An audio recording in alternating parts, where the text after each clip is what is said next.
이 결혼은 하지 말아라. 갑자기 그게 무슨 소리세요? 수지 부모님까지 뵙고 왔으면서. 어느 부모가 그런 결혼을 찬성하겠어? 그런 결혼이라뇨. 설마 수지 집이 어렵다는 이유 때문이에요? 아직도 그 소리세요? 그런 고생길이 훤히 보이는 결혼을 왜 한다는 거야? 사랑하니까 하죠. 그래서 결혼 전에 그렇게 큰 돈도 빌려주고 그런 거야? 그건 다시 돌려받을 돈이고요. 지금도 이런데 결혼하면 더 할 거야. 등골까지 빼먹으려고 하던데 그거 감당할 자신 있어?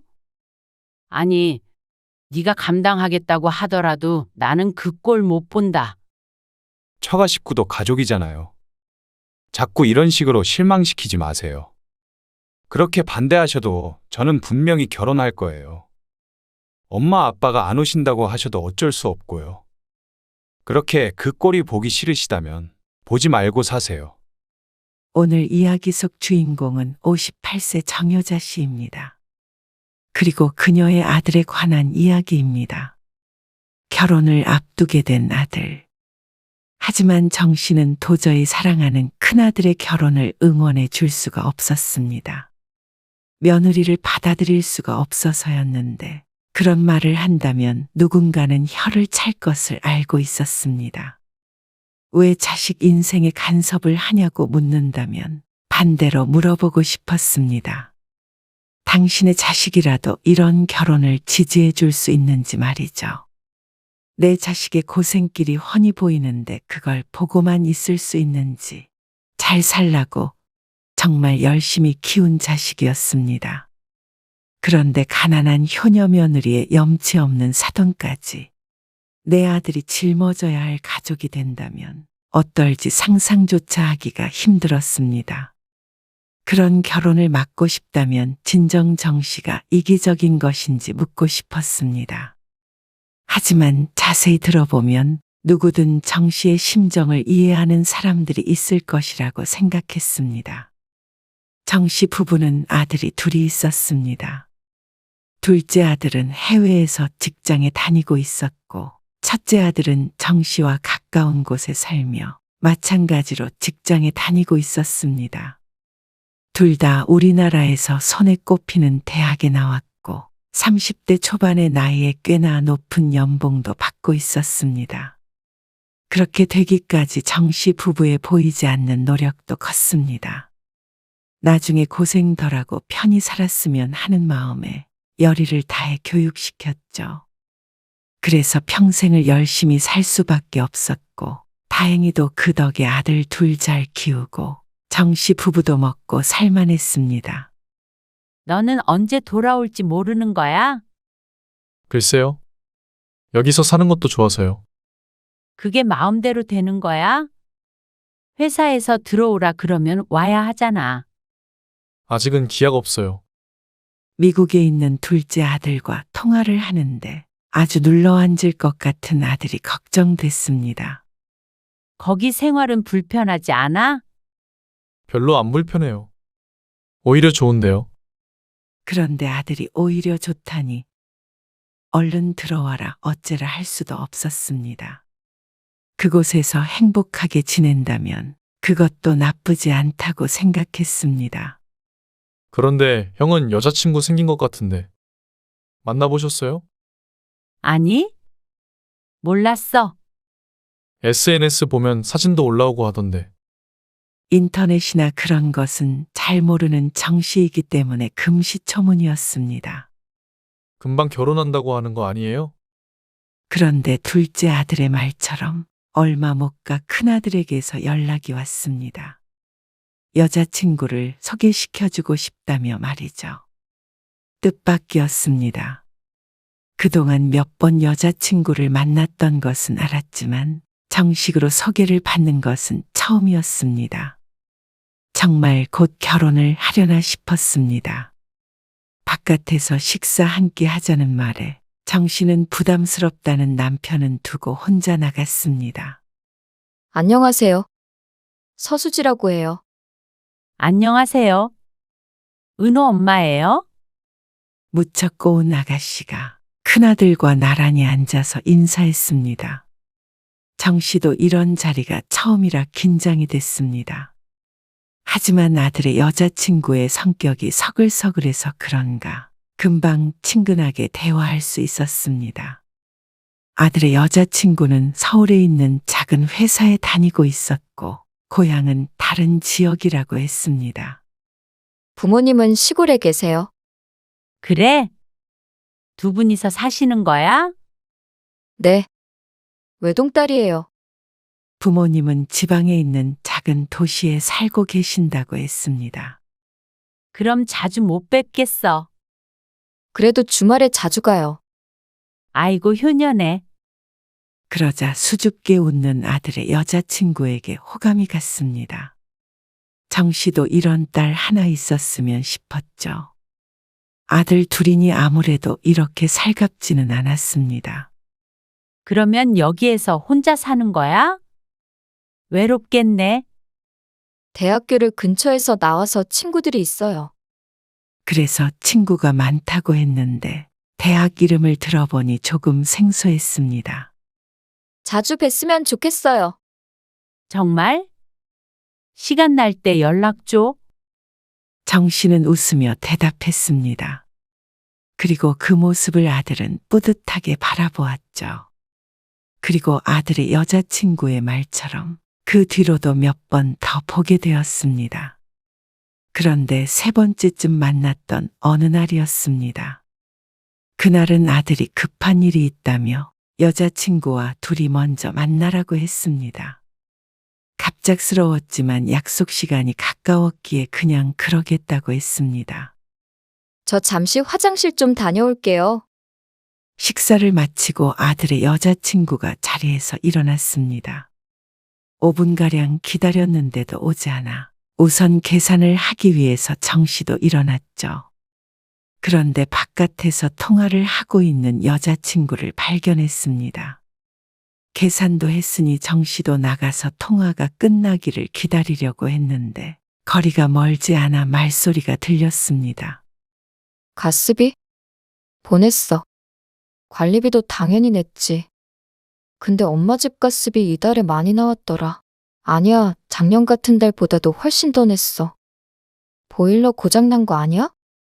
모르지, 오래된 거니까. 근데 나도 이번 달에는 좀 빠듯해. 더 보내기는 힘들어. 생활비 부족해? 그러면 많이는 못 보내고 30만 원 더 보낼게. 알겠어. 나는 잘 있어. 걱정 마. 은호 오빠도 잘 있지. 지금 어머님이랑 밥 먹었어. 알겠어. 끊어. 전화 통화는 끊어졌지만 어쩐지 선뜻 나설 수가 없었습니다. 전체적인 대화는 듣지 못했지만 정 씨가 들은 바로는 아마 부모님의 공과금을 대신 내주고 있는 것 같았습니다. 그리고 생활비인지 용돈인지도 주는 것 같았고 말이죠. 그런데 일회성이 아닌 것 같았습니다. 생각이 깊어지려던 찰나에 아들의 여자친구가 뒤를 돌아보았습니다. 속은 시끄러웠지만 정 씨는 아무렇지도 않은 척 미소 지었습니다. 은호 오빠 지금 이쪽으로 오고 있대요. 그리고 5분쯤 있자 아들이 도착했습니다. 엄마, 같이 차 마시고 가세요. 아니야. 너희 둘이 놀아. 영화 본다며? 시간 좀 남았어요. 아들에게 이끌려 근처에 있는 카페로 들어간 정 씨는 어쩐지 침이 마르는 듯한 기분이 들었습니다. 정 씨가 말이 없자 아들이 이상하게 생각하는 듯했지만 정 씨는 커피 마시며 수다를 떨 정신이 아니었습니다. 그러다 보니 어느새 아들의 여자친구 부모님에 대한 이야기가 나왔습니다. 듣자 하니 어머니는 정 씨와 비슷한 연배인 듯 했습니다. 일은 안 하고 계셔? 어쩐지 나누는 얘기를 들어보니 그런 것 같았습니다. 지금은 집에 계세요. 그리고는 별다른 설명은 하지 않았는데 더 묻고 싶었지만 차마 묻지 못했습니다. 만약 쉬고 있다면 다시 일은 하는 것인지 아니면 전부터 계속 일을 안 하고 있는 것인지 말이죠. 무슨 일을 하는지 뚜렷하게 말을 안 하는 걸로 봐서는 은퇴를 한 것 같기도 했습니다. 너희 영화 시간 다 돼가지 않아? 일어날까요? 그래. 엄마는 택시 타고 갈게. 아들에게 인사를 하고 나서 서둘러 먼저 일어났습니다. 택시 안에서 곰곰이 생각해 보았습니다. 아들의 여자친구는 작은 회사에 다녔는데 월급이 200만 원에서 많으면 300만 원 사이인 듯 했습니다. 아들도 언뜻 그렇게 이야기한 적이 있고 말이죠. 그런데 그런 것은 상관이 없다고 생각했었습니다. 누가 더 많이 벌고 적게 버는 건 큰 의미가 없다고 봤죠. 하지만 우연히 통화 내용을 듣고 나니 그것마저도 신경이 쓰이기 시작했습니다. 집에 와서 남편에게도 슬쩍 이야기했는데 남편도 잠시 싱숭생숭한 것 같더니 고개를 저었습니다. 그런 걸 뭐 벌써 신경 써. 아직 결혼하겠다고 한 것도 아닌데. 그래도 나이가 있는데 결혼하겠다고 할 수도 있잖아. 그냥 연애만 한다면 정 씨도 개의치 않았을 것입니다. 하지만 남녀 사이가 언제 어떻게 될지 모르는 것이기에 걱정을 안 할 수도 없었습니다. 그래도 혹시 그런 얘기 미리 꺼내지 마. 안 하지. 오늘도 묻고 싶었는데. 말았어. 잘했어. 정 씨도 애써 머릿속에서 생각을 지우려고 노력했습니다. 남편의 말대로 결혼하겠다고 한 것도 아닌데 괜히 긁어부스럼 만들 일이 아니었습니다. 아직 아무 일도 벌어지지 않았는데 너무 앞서간 것 같았습니다. 그런데 불행한 예감은 틀리지 않았죠. 연락도 없이 갑자기 무슨 일이야? 어느 날 뜬금없이 찾아온 아들. 그냥 드릴 말씀도 있고요. 아들의 첫마디의 정신은 어쩐지 올 것이 왔다 싶었습니다. 무슨 일인데? 남편이 묻자 아들이 대답했습니다. 저 수지랑 결혼하려고요. 그 말을 듣자마자 정 씨는 남편을 쳐다보았습니다. 그리고 남편과 눈이 마주쳤습니다. 엄마는 수지 여러 번 보셨잖아요. 그렇지. 근데 결혼? 너무 갑작스러운데. 갑작스럽다니요. 저 32이에요. 아들의 나이를 몰라 갑작스럽다는 것이 아니었습니다. 내년 봄에는 식 올리고 싶어요. 막연하게 결혼하고 싶다는 말이 아니기에 정 씨도 짚고 넘어가야 할 문제가 있었습니다. 사실 지난번에 수지랑 둘이 먼저 만났을 때 말이야. 그리고서는 아들에게 정 씨가 들은 이야기를 물었습니다. 그러자 아들의 표정이 여러 번 변하더니 인정을 했습니다. 수진의 집이 좀 어려워요. 아들도 모르는 바가 아니었던 것 같았습니다. 하지만 단순히 재산 문제가 아니었습니다. 결혼하는데 집에서 보태주지는 못해요. 그건 둘째 치고. 그때 엄마가 통화를 제대로 들은 거 맞아? 번 돈으로 생활비도 주고 아파트 관리비도 내주고 하는 것 같은데. 아, 그건 지금 두 분이 수입이 없으셔서요. 언제부터? 그건 잘 모르겠는데 그래서 사실 수지도 돈을 못 모은 건 맞아요. 속에서 곡소리가 절로 나왔습니다. 아들의 여자친구도 이제 31살인데 여태 모아둔 돈이 하나도 없을 정도로 부모를 부양했다면 아무리 적어도 5년 넘게 일을 안 하고 있다는 말인데 정 씨와 비슷한 연배인 걸 생각하자면 50대 초중반부터 일을 안 하고 딸에게 돈을 받아서 생활한다는 말이었습니다. 20대부터 30대까지 꼭 같은 딸이 번 돈을 받아서 생활한다는 게 정 씨로서는 도저히 이해가 가지 않았습니다. 아들에게 듣자 하니 큰 병에 걸린 것도 아닌데 말이죠. 아무리 그래도 가스비도 스스로 못 낼 정도라는 거야.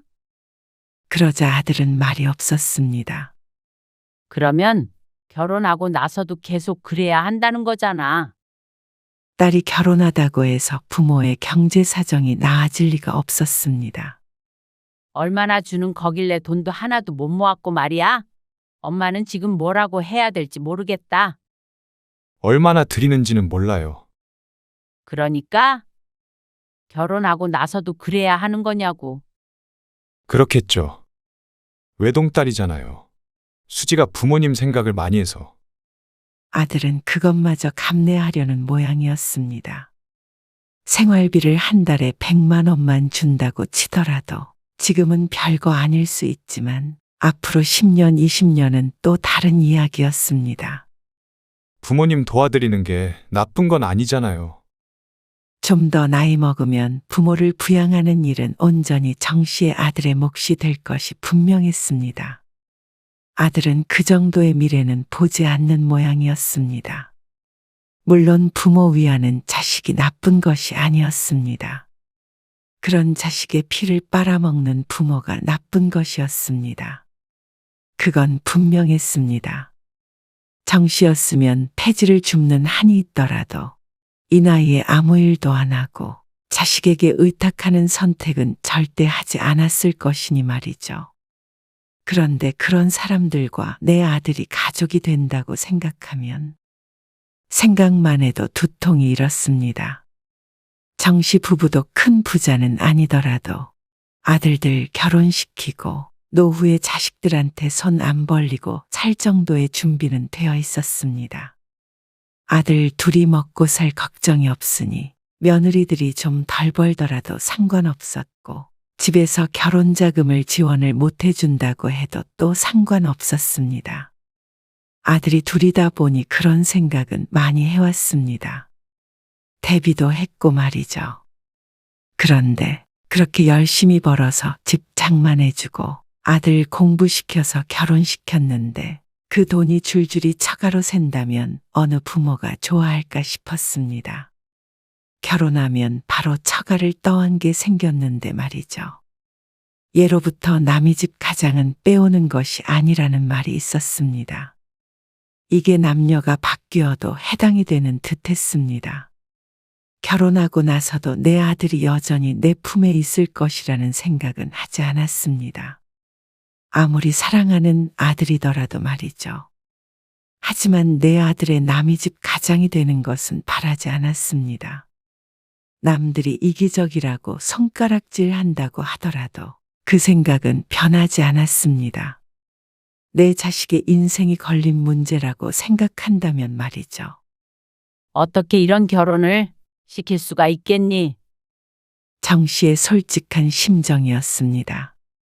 이런 결혼이라뇨. 둘이 벌어서 애 낳고 살기에도 힘든 세상인데 어떻게 벌써부터 그 부모까지 책임지면서 살아? 60이면 앞으로 몇십 년을 더. 엄마, 무슨 그런 말을 하세요?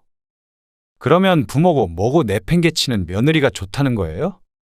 정 씨는 예비 며느리가 효녀인지 아닌지보다 내 아들이 더 중요했습니다. 남 일이었다면 그래 효녀네 하고 넘어갈 수 있었지만 그게 아니니 문제였죠. 아빠도 같은 생각이세요? 그러자 남편이 무거운 침묵을 깨고 대답했습니다. 네 엄마 틀린 말 한 거 없다. 그러자 아들은 충격받은 표정을 지었습니다. 아마 정 씨 부부가 반대할 것이라고는 예상하지 못한 것 같았습니다. 엄마, 아빠, 이렇게 속물이셨어요? 아들의 말에 정 씨도 숨을 들이켰습니다. 속물이라는 말이 마음에 박혔습니다. 아빠도 이런 분인 줄 몰랐어요. 남편은 점잖고 배려심 깊은 사람이었습니다. 아들이 그렇게 생각한 이유를 모르는 바는 아니었지만 남편도 결국 자식을 둔 부모였습니다. 정 씨는 그게 당연하다고 생각했고 아들은 이해하지 못했습니다. 자리 잡을 때까지 당분간 연애만 해. 어? 연애는 여태 했어요. 좀 더 만나보고 결정해도 되잖아. 저는 확신이 있어요. 그래서 허락을 못 하시겠다는 말씀이세요? 반항적으로 말하는 아들에게 기가 찼습니다. 그러면 무슨 돈으로 결혼할 생각인 거냐? 남편이 묻자 아들이 말문이 막힌 듯 했습니다. 정 씨 부부가 반대하지 않았다면 어느 정도 도움을 요청할 수 있었을 테니 말이죠. 아들은 잠시 고민하다가 말했습니다. 만약에 엄마 아빠가 도움 못 주신다고 하면 차근차근 시작할게요. 그 말에 또 한 번 속이 뒤집어지는 것 같았습니다.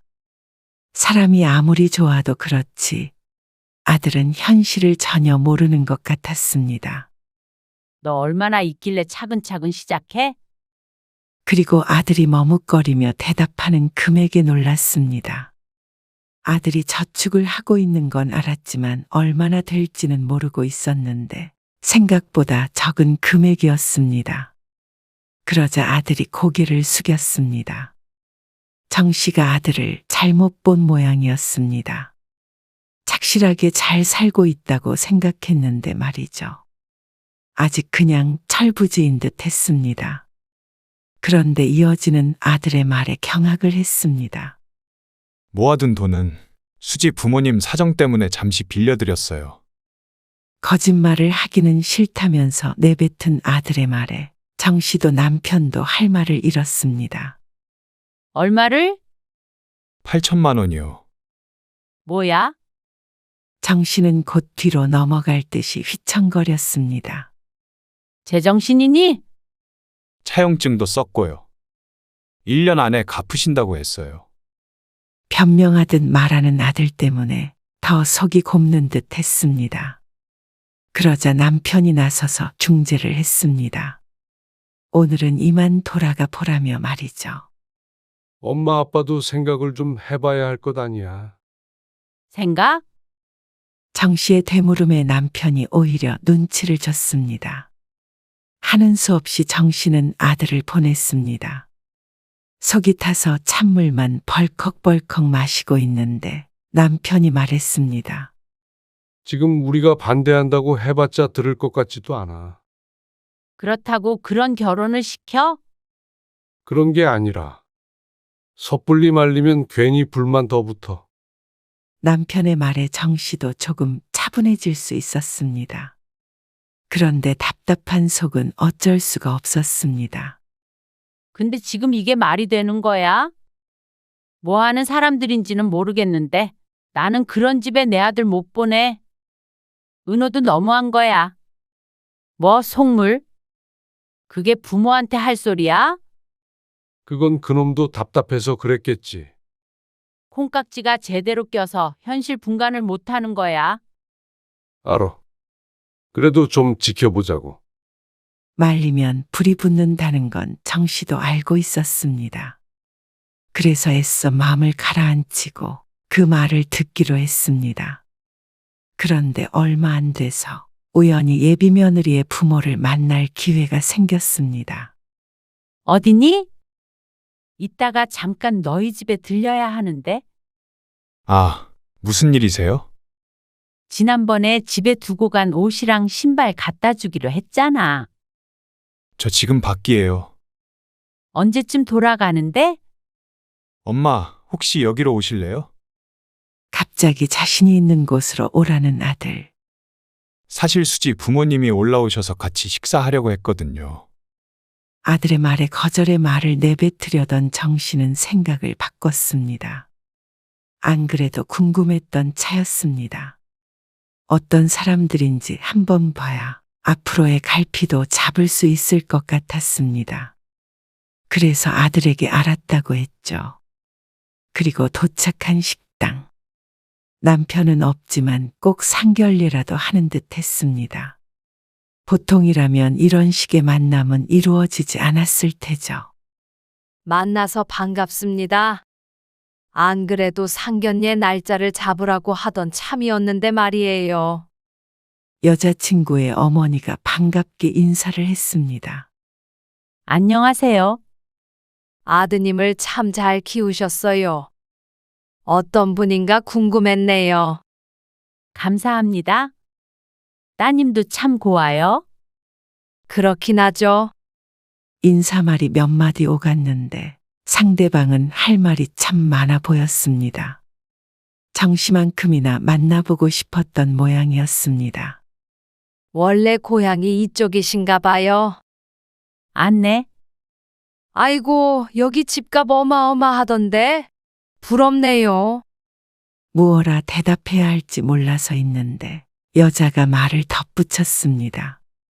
그러게 우리 딸이 신랑감 하나는 참 잘 골랐죠. 없는 집에서 태어나가지고 고생 많이 했는데요. 그래도 착하게 살면 하늘이 도와요. 아, 그렇죠? 정 씨가 말끝을 흐렸습니다. 칭찬 같지만 곰곰이 생각해보면 정 씨의 아들 덕에 가난한 며느리가 더 이상 고생하지 않게 됐으니 다행이라는 소리 같았습니다. 우리 수지 결혼하면 저희도 이쪽으로 이사를 올까 해요. 그러세요? 네. 나이 들면 시골보다는 도시가 좋잖아요. 앞으로 병원 갈 일도 많이 있고. 아무래도 그렇죠. 그렇죠? 그리고 우리 딸이랑 살면서 손주도 보고 그러면 너무 좋을 것 같아요. 같이 살아요? 아, 요즘 사람들은 그런 거 싫어하려나? 근데 우리 딸이 워낙에 효자라. 그건 뭐 차차 이야기하면 되는 거고요. 어쨌거나 사위가 든든해서 좋아요. 듣자 하니 아들이 둘 있으시다면서요. 그러면 딱 좋네요. 우리는 딸만 하나라서 늙으면 누가 챙겨주나 싶어서 걱정되고 그랬는데 아들 생겼다고 생각하면 좋잖아요. 말년에 사위 덕에 서울에 있는 아파트에 살아보기도 하고. 정 씨는 아들이 둘이니 하나씩 나눠 갖기라도 하자는 말로 들렸습니다. 그리고 같이 살고 싶어 하는 듯한 말에도 어이가 없었습니다. 그런 마음을 가지고 있더라도 생각만 해야 하는 거 아닌가 싶었습니다. 어쩜 당연스레 자식에게 부양받아야 한다고 생각하는지 몰랐습니다. 그것도 남의 자식을 가지고 말이죠. 뭐 아무튼간 결혼하면 얼른 애기도 갖고 해야죠. 그러려면 결혼도 서둘렀으면 좋겠는데. 그 30분 가량을 더 앉아서 이야기를 나누었는데 딸 사위에게 노후를 의지하겠다는 의사를 노골적으로 밝혔습니다. 그러면서 자신들은 젊어서 고생을 많이 해서 이제는 좀 편히 살고 싶다고 했죠. 그런데도 아들은 아무렇지도 않은 듯한 표정이었습니다. 어쩌면 그 모든 걸 각오한 듯도 보였습니다. 그리고 며느리가 될지도 모르는 아들의 여자친구도 그걸 이상하다고 생각하지 않았습니다. 애가 타는 것은 오로지 정 씨뿐인 듯 했습니다. 이런 생각을 하는 정 씨가 정말로 나쁘고 속물인 것인지 알 수가 없었습니다. 하지만 정 씨는 상대 부모를 만나보니 더 안 되겠다고 생각했습니다. 아무리 이기적이라고 욕을 먹는다고 하더라도 말이죠. 그래서 상대 부모와 헤어진 뒤에 아들의 집으로 함께 돌아온 정 씨가 말했습니다. 이 결혼은 하지 말아라. 갑자기 그게 무슨 소리세요? 수지 부모님까지 뵙고 왔으면서. 아들은 당황스러워 보였습니다. 어느 부모가 그런 결혼을 찬성하겠어? 그런 결혼이라뇨. 설마 수지 집이 어렵다는 이유 때문이에요? 아직도 그 소리세요? 그냥 어렵기만 한 게 아니잖아. 스스로 관리비도 못 낼 정도잖아. 그런 고생길이 훤히 보이는 결혼을 왜 한다는 거야? 사랑하니까 하죠. 그래서 결혼 전에 그렇게 큰 돈도 빌려주고 그런 거야? 그건 다시 돌려받을 돈이고요. 지금도 이런데 결혼하면 더 할 거야. 등골까지 빼먹으려고 하던데 그거 감당할 자신 있어? 아니, 네가 감당하겠다고 하더라도 나는 그 꼴 못 본다. 처가도 가족이잖아요. 자꾸 이런 식으로 실망시키지 마세요. 누가 누구를 실망시켰다는 건지 몰랐습니다. 그렇게 반대하셔도 저는 분명히 결혼할 거예요. 엄마 아빠가 안 오신다고 하셔도 어쩔 수 없고요. 그렇게 그 꼴이 보기 싫으시다면 보지 말고 사세요. 그 말에 억장이 무너졌습니다. 가족이니까 처가 식구들은 먹여 살리겠다면서 진짜 가족인 정씨 부부와는 연이라도 끊을 작정인 것 같았습니다. 돌아가 주세요. 아들의 축객령에 힘없는 발걸음을 옮겨야 했습니다. 그리고 집으로 돌아와 속상한 마음에 가슴을 쳤습니다. 다음 날에 아들이 전화를 걸었지만 머릿속이 복잡해서 받을 수가 없었습니다. 정 씨는 결혼을 시킬 수 없다는 말밖에는 할 말이 없었는데 아들이 원하는 말이 아니었기 때문이었습니다. 그러면 어제와 같은 대화가 반복될 텐데, 그러면 정 씨와 아들 사이는 금이 갈 수밖에 없었습니다. 정 씨도 남편도 몇 날 며칠을 고심했습니다. 그렇다고 자식하고 어떻게 연을 끊어? 아들은 그럴 수 있을지 모르겠지만 정 씨 부부는 그럴 수 없었습니다. 그렇기 때문에 아들을 찾아가 난장판을 만들지 않는 것이었습니다. 다른 방법을 찾고 싶었습니다. 아들도 잃지 않고 결혼도 시키지 않는 방법을 말이죠. 그래서 일주일쯤 지났을 때 아들을 불렀습니다. 아들은 정 씨 부부의 생각이 바뀌었나 하고 찾아왔죠. 거기에 대고 정 씨가 말했습니다. 너희 결혼을 2년 미뤄라. 2년이요? 어떻게 결혼을 2년이나 미뤄요? 아들은 황당한 듯 대꾸했지만 정 씨의 목소리는 무척 단호했습니다. 2년 미루면 신혼집 사줄게. 그리고 너희가 처가 식구를 먹여 살리든 말든 간섭도 안 하마. 또 무작정 반대했다가는 두들 사이가 더욱 불타올라서 살림을 합치거나 혹여 애까지 생기면 큰일이었습니다. 그래서 정 씨가 고심한 결과였습니다. 그러자 아들이 말문이 막힌 듯 보였습니다. 신혼집을 자신들의 힘으로 마련하려면 몇 년 일한다고 될 것이 아님을 알고 있기에 선뜻 대답을 못했습니다. 2년 되기 전에 결혼하겠다고 하면 한 푼도 지원해 줄 수가 없어.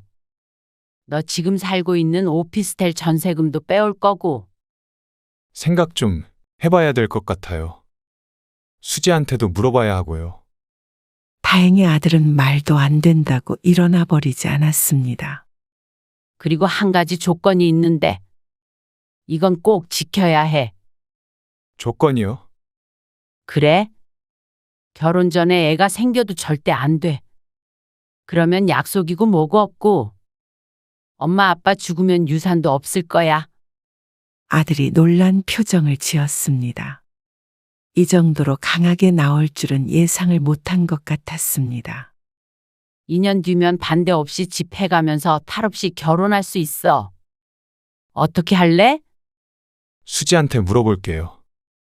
그리고 며칠 뒤 아들에게서 연락이 왔습니다. 결혼을 미루기로 했다며 말이죠.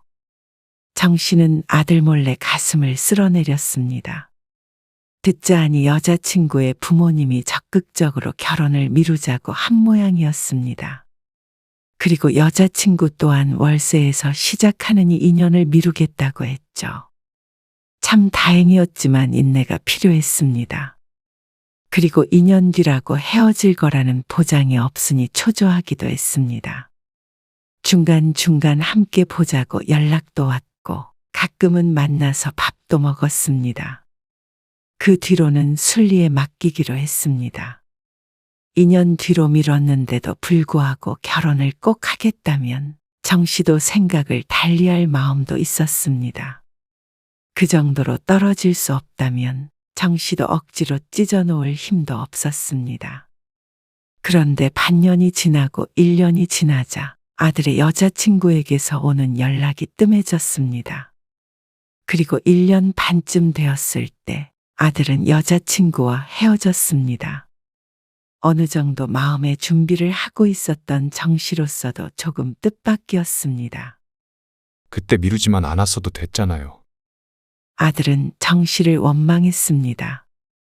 더 이상 기다릴 수 없대요. 반년밖에 안 남았는데. 여자친구는 다른 사람과 결혼 날짜를 잡았다고 했습니다. 아들은 무척 괴로워했습니다. 정 씨도 마음이 아팠습니다. 결혼을 반대했던 것과는 별개로 내 아들이 슬프니 정 씨도 가슴이 찢어지는 듯 했습니다. 하지만 마음 한켠으로는 다행이라고 생각하는 스스로도 자괴감이 들었습니다. 정말로 못할 짓을 했나 싶기도 했습니다. 하지만 또다시 그 상황으로 돌아간다고 하더라도 같은 결정을 할 것 같았습니다. 아들은 이미 30이 넘은 성인이고 결혼도 아들의 인생이지만 그렇다고 내가 부모라는 사실이 바뀌지는 않으니 말이죠. 아들도 정 씨를 원망하긴 했지만 결국엔 여자친구의 마음이 떠난 것이 헤어짐이 원인인 것을 알고 있었습니다. 그래서 반년이 지나자 더 이상 원망의 말을 하지 않았습니다. 정 씨는 기다렸습니다. 그리고 아들이 연락이 왔습니다. 빌려줬던 돈도 돌려받았다기에 또다시 가슴을 쓸어내렸습니다. 꽤나 부잣집에 시집을 가는 모양이었습니다. 아들은 그런 말들은 담담하게 전했습니다. 그런 걸 보니 이제는 마음을 어느 정도 추스린 모양이었습니다. 그리고 또 1년 정도 지나자 아들도 새로운 사람을 만나는 것 같았습니다. 자세히 묻지는 않았지만 아들도 무언가 깨달은 바가 많은 듯 했습니다. 그리고 정 씨 부부도 마찬가지였습니다.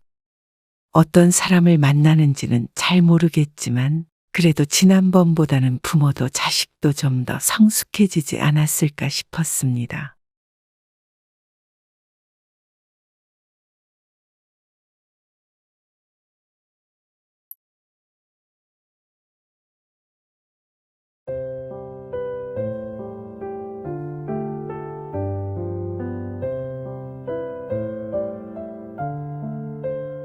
아니, 그거는 천천히 드린다고 그때 말씀드렸잖아요. 1년 안에 준다고 했잖아. 벌써 2년도 넘었어. 3년이 다 돼간다.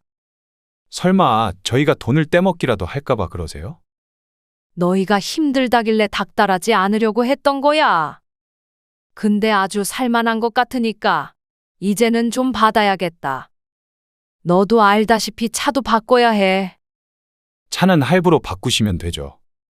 아니, 내 돈 놔두고 차를 왜 빚져서 바꿔? 그게 무슨 빚이에요? 다들 할부로 사요. 네. 어머님. 그건 저희도 좀 더 벌어서 드릴게요. 그러니까 그게 언젠데? 10년? 20년?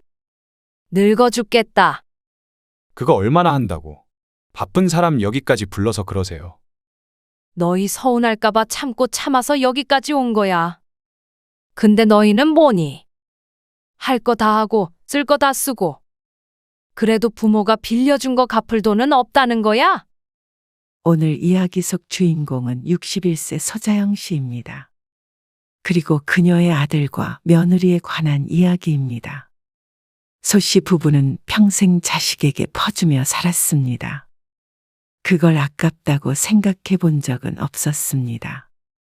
하지만 그런 부모의 마음을 이용해 먹는 자식을 보니 그렇게 살아온 세월이 부질없었나 하는 생각도 들었습니다. 돈 앞에서는 부모고 뭐고 없어지는 아들과 며느리. 인생을 바꿀 수도 없는 금액의 돈을 가지고 그걸 주기 싫어서 부모와 연을 끊고자 하는 자식을 보니 이제는 자식에게 주었던 것들것 전부 아까워졌습니다. 그동안 주었던 것도 모자라 돈을 빌려주기도 했는데 당연한 걸 돌려달라고 했더니 부모가 어떻게 자식에게 돈을 돌려받을 수 있느냐며 소리치는 아들과 며느리 때문에 뒤늦게 정신을 차리게 되었습니다.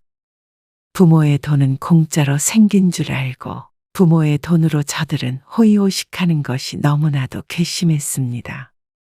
소 씨 부부는 아들이 하나 있었습니다. 그리고 소 씨 부부는 하나 있는 자식에게 헌신하며 살았습니다. 하고 싶은 공부를 하겠다고 했을 때도 투자를 아끼지 않았고 늦게나마 직장에 들어갈 때까지도 뒷바라지를 했습니다.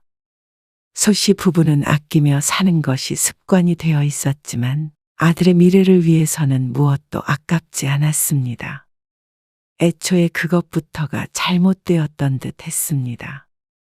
그렇게 키운 아들은 좋은 직장에 들어갔고 30 초반엔 결혼도 했습니다. 그때까지만 하더라도 아들 하나는 참 잘 키웠다고 생각했습니다. 주변에서도 다들 그렇게 말했고 말이죠. 아들이 대기업 다닌다고 그러지 않았어? 그렇긴 하지. 아유, 부러워 죽겠다. 우리 아들은 곧 30인데 아직도 백수야. 에이, 곧 하겠지. 요즘 취업하기도 어렵대잖아. 아무튼간 자식복도 타고 나야 하는 거라니까. 아들이 용돈 좀 줘. 용돈? 아니, 그런 건 없지. 정말? 우리 딸은 취업하고부터 매달 20만 원씩 용돈을 주더라고. 하지만 은근슬에 자식 자랑을 하는 친구의 말을 들어도 소 씨는 전혀 부럽지가 않았습니다. 그런데 아들은 결혼 후 2년 정도 지나자 직장을 그만두고 사업을 하겠다고 했습니다. 직장을 그만둔다고? 네. 구상했던 사업이 있어서요. 아, 그러니. 잘 해봐라. 서연이도 같이 할 거예요. 그럼 둘 다 직장을 그만두는 거야? 그렇죠. 아들의 말에 소 씨도 남편도 말은 안 했지만 무척 걱정스러웠습니다.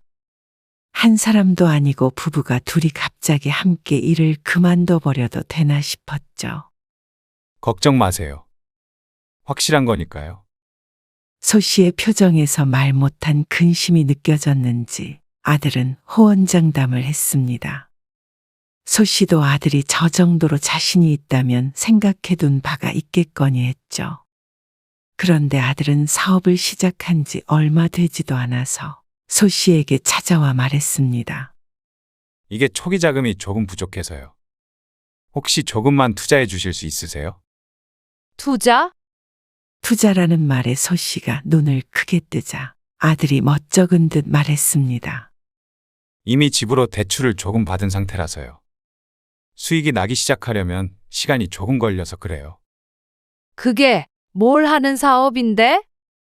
아들이 소 씨에게 사업 자금을 대달라고 하자 그제서야 무슨 사업인지 물었습니다.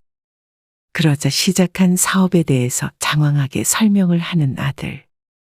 인터넷으로 무언가를 판매한다고 하는 것 같았는데 그게 자금이 부족하다는 것이었습니다. 그래도 직장까지 그만두고 하는 건데 제대로 해야겠지. 좀 도와줘. 5천만 원을? 어쨌거나 지금 당장 그 돈 있으면 잘 될 수 있다는 말 아니야. 남편은 아들이 원하는 대로 해주라고 했습니다. 소 씨 부부는 그 당시 노후 자금을 생각하지 않을 수 없었는데 그럼에도 아들이 잘 되는 것이 우선이었습니다. 5천만 원이 없다고 당장 노후 걱정은 할 정도는 아니었기 때문에 그럴 수 있었지만 그만큼 아들의 사업이 잘 되기를 바랐습니다. 그렇게 바로 아들에게 5천만 원을 송금했습니다. 감사해요. 잘 되면 꼭 효도할게요. 그런데 아들의 사업은 생각처럼 잘 풀리지는 않았습니다. 이번 명절에는 외식하기로 했어. 아, 그래요? 그래. 요 앞에 소고기집 있잖아. 새로 생긴 곳. 거기 맛있다더라고. 네. 알겠어요. 명절이 되었을 때 소 씨 부부는 집이 아닌 밖에서 아들 며느리를 보기로 했습니다. 음식 하는 것이 힘들다며 남편이 먼저 외식을 권했습니다. 새로 생긴 식당은 가격은 좀 나가는 것 같았지만 그래도 1년에 2번밖에 없는 명절이니 고생하는 아들 며느리에게 맛있는 걸 사주고 싶었습니다. 그런데 좋아할 줄 알았던 아들과 며느리는 어쩐지 안색이 좋지 않았습니다. 입맛에 안 맞니? 아니요. 맛있어요. 그럼 2인분 더 시킬까? 좀 모자라지. 아니요. 괜찮은데요. 에이, 모처럼 외식 나왔는데 많이 먹어. 아, 괜찮은데. 소 씨는 속으로 며느리가 소고기를 안 좋아하나 싶었습니다. 차라리 갈비를 먹으러 갈 걸 그랬나 생각했죠. 하지만 지난 명절에 소 씨의 집에서 소갈비찜을 참 맛있게 먹길래 며느리를 생각해서 온 것인데 이상하다고 여겼습니다. 요즘 사업 잘 되니? 아, 뭐. 그냥 그렇죠. 어쩐지 대답이 시원치가 않았습니다.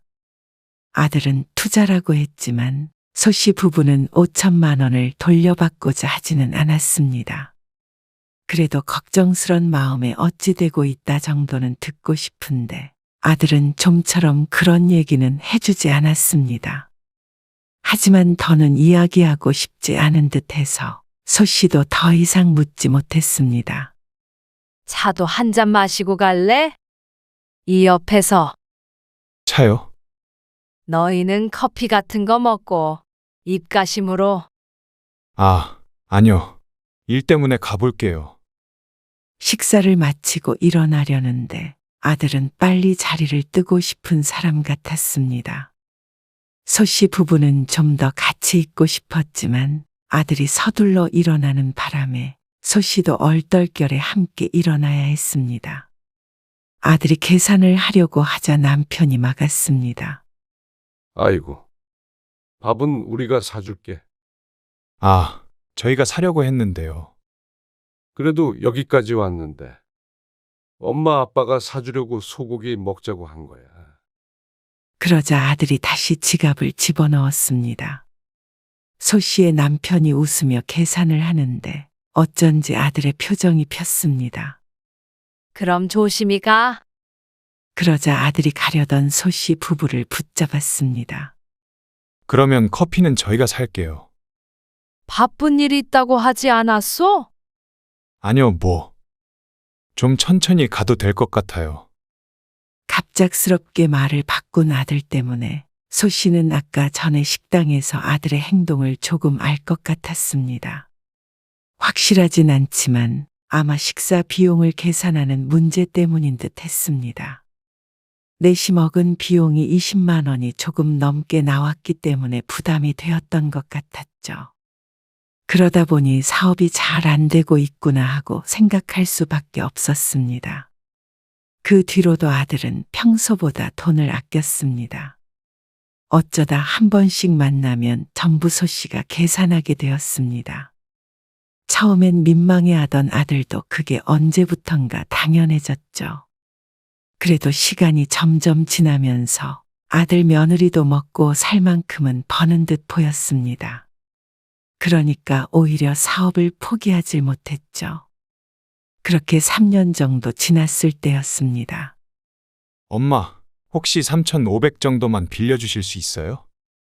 사업이 조금씩 잘 된다고는 들었는데 갑자기 돈을 빌려달라는 말에 당황스러웠습니다. 지난번에 5천만 원을 준 것도 큰 맘 먹고 줬던 것인데 또다시 3,500이라면 쉽게 결정할 문제는 아니었습니다. 그런데 지난번과는 다르게 아들은 빌려주면 갚겠다는 말을 했습니다. 꼭 갚을게요. 6개월, 아니 1년 안에요. 아들의 말대로 금방 갚겠다고 하면 문제가 없겠지만 그렇지 않으면 소 씨 부부도 조금 부담스러울 수밖에 없었습니다. 벌써 목돈이 이렇게 빠져나가면 남은 이 30년이 걱정이 되었기 때문이었죠. 지금 점점 잘 되고 있는데 이 시기 놓치면 접어야 할지도 몰라요. 아들의 말에 쉽게 거절할 수도 없었습니다. 남편도 정 같았으면 얼른 빌려주라고 했을 텐데 이번엔 고민이 되는 것 같았습니다. 3,500은 너무 크고 1,000만 원 정도만 빌려주는 거 어때? 그거 가지고 사업을 제대로 하겠어? 아예 안 빌려주는 것도 아니고 1,000만 원이면 필요한데 쓰지도 못하겠지. 아, 금방 갚는다고 했다며? 그렇긴 한데 갚겠다고 했으니 지난번처럼 사라지는 돈은 아닐 것이었습니다. 그래서 소 씨도 고민을 하다가 아들에게 결국 꼭 돈을 빌려주게 되었습니다. 아들은 또 고맙다고 했고 이번에는 1년 안에 꼭 갚겠다는 말을 또 덧붙였습니다. 그리고 다행스럽게도 그때부터는 아들이 장담했던 대로 사업이 잘 풀리는 것 같았습니다. 물어볼 필요도 없었습니다. 명절에 보면 얼굴이 확 핀 것을 볼 수 있었으니 말이죠. 요즘 신수가 훤하네. 남편이 한박 웃음을 지으며 묻자 아들도 따라 웃었습니다. 네. 뭐, 좋은 일이 많네요. 소 씨도 남편도 가슴을 쓸어내렸습니다. 드디어 직장을 그만두고 몇 년 동안 고생한 보람이 생기는 것 같았습니다. 제가 낼게요. 아니, 엄마가 사줘도 되는데. 에이, 제가 내요. 아들은 만나면 밥도 잘 샀습니다. 그렇게 1년이 훌쩍 지났습니다. 근데 돈 준다는 소리는 없네. 소 씨의 말에 남편이 혀를 차며 소 씨에게 핀잔을 주었습니다. 어련히 알아서 주지. 무슨 돈 타령이야. 돈도 잘 버는데 그거 떼먹겠어. 아니, 잘 버는데 말이 없으니까 그렇지. 거 참. 때 되면 다 주겠지. 병호 앞에서는 그런 말 하지 말어. 괜히 서운하게. 아이 참 알았어. 소 씨 부부에게는 큰 돈이기에 꺼낸 말이었지만 괜히 남편에게 타박만 들었죠. 그런데 진작에 이야기 한번 꺼내볼 걸 하고 나중에 후회를 하게 되었습니다. 또 차가 말썽이네. 왜? 고장 났어? 아니 뭘 갈아야 된다네. 또? 소 씨는 한숨을 쉬었습니다. 차를 11년을 탔는데 올해 들어 벌써 카센터를 3번째로 가는 것이었습니다. 크게 고장난 것은 아니었지만 자잘하게 말썽을 부렸습니다. 그만큼 수리 비용도 많이 들고 있었습니다. 차라리 한 대 새로 사는 게 낫지 않어? 앞으로도 계속 이러면 수리비가 더 들 텐데 배보다 배꼽이 더 클 수도 있겠다는 생각이 들었습니다. 그런데 그러자면 또 목돈이 들기에 망설여졌죠. 에이. 그래도 아직 탈만해. 그러다 사고라도 나면 어떡해? 천천히 다니면 되지. 무슨 사고가 나. 그러니까 소 씨는 다시 한번 아들에게 빌려줬던 돈이 생각날 수밖에 없었습니다. 이미 약속한 기한은 훌쩍 지났지만 남도 아니고 자식에게 빌려준 것을 좀 늦었다고 닥달하기가 미안했습니다. 그런데 아들은 소 씨가 생각하는 것보다 훨씬 잘 살고 있는 것 같았습니다. 요즘 병호 아주 잘 나가나 봐. 왜? 어떻게 알아? 어떻게 알긴? 카카오톡 보면 알잖아. 사진 보니까 막골프도 치러 다니고 그러는 것 같던데. 아, 그거. 하는 일이 잘 되는 모양이더라고. 어느 날 여동생의 전화를 받았습니다. 그러자 이곳저곳에서 들은 것이 많았는지 아들에 관해서 소 씨보다도 자세히 알고 있었습니다. 나도 병호가 잘 될 줄 알았다니까. 머리도 좋아서 대기업도 다녔잖아. 그러니까 사업도 야무지게 하겠지. 완전히 인생 폈던데. 그 정도인가 싶었습니다. 여동생의 말을 들어보면 아들이 돈을 쓸어 담기라도 하는 것 같았습니다. 하지만 소 씨는 아는 바가 별로 없어서 적당히 맞장구만 치다가 전화를 끊었습니다. 남편에게 말하자 남편은 대수롭지 않게 대답했습니다. 아, 요즘에 골프 안 치는 사람이 어디 있어. 개나 소나 다 골프 치지. 그래도 돈이 좀 있어야 치는 거 아니야? 아이고, 안 치는 사람을 찾기가 더 힘드네요. 남편의 말에 소 씨도 그런 줄로만 알고 있었지만 그날 이후로 몇 달이 채 지나지 않아서 달리 생각하게 되었습니다. 명절에 찾아온 아들을 보고 소 씨는 깜짝 놀랐습니다. 아니, 아들의 차를 보고 놀랐습니다. 너희 차 바꿨니? 아, 이번에요. 아들은 차체를 손으로 쓸며 뿌듯하게 대답했습니다. 차에 대해서는 잘 모르지만 딱 보아도 무척 고급스러워 보이는 외제차였습니다. 가운데 마크도 많이 보았던 것이었고 말이죠. 그런데 저런 차는 얼마나 해? 남편도 내심 궁금했는지 식사 도중에 아들에게 물었습니다. 뭐, 적당히 줬어요. 하지만 아들은 대답을 피했습니다. 재차 물어도 적당히 줬다는 말만 반복했습니다. 소 씨는 아들에게 내색은 하지 않았지만 조금 서운하긴 했습니다. 지난번에 차가 고장 났을 때 아들에게 이야기한 적이 있었는데 별다른 말이 없었기 때문이었습니다. 소 씨 부부는 고장난 오래된 차를 끌고 다니는데 아들은 빌렸던 돈에 대해서는 이런 방구 없이 고급 차량으로 바꾸니 조금은 신경이 쓰였습니다. 그리고 얼마 뒤에 소 씨와 남편은 카센터에서 폐차를 해야 한다는 말을 듣게 되었습니다. 그래도 그 상태로 올해도 탔다는 말도 덧붙였죠. 고치면 한 1년은 더 못하겠습니까? 아이고, 차보다 목숨이 더 소중하죠. 이런 말까지 하니 어쩔 수가 없었습니다. 그래서 소 씨는 아들에게 조심스럽게 물었습니다. 언제쯤 상환 계획이 있느냐고 말이죠. 벌써 빌려준 지가 2년이 훌쩍 넘었기에 물어봐도 괜찮은 때라고 생각했습니다. 그런데 아들의 반응이 뜻밖이었습니다. 아, 그 돈이요? 지난번에도 말했잖아. 차 바꿔야 한다고.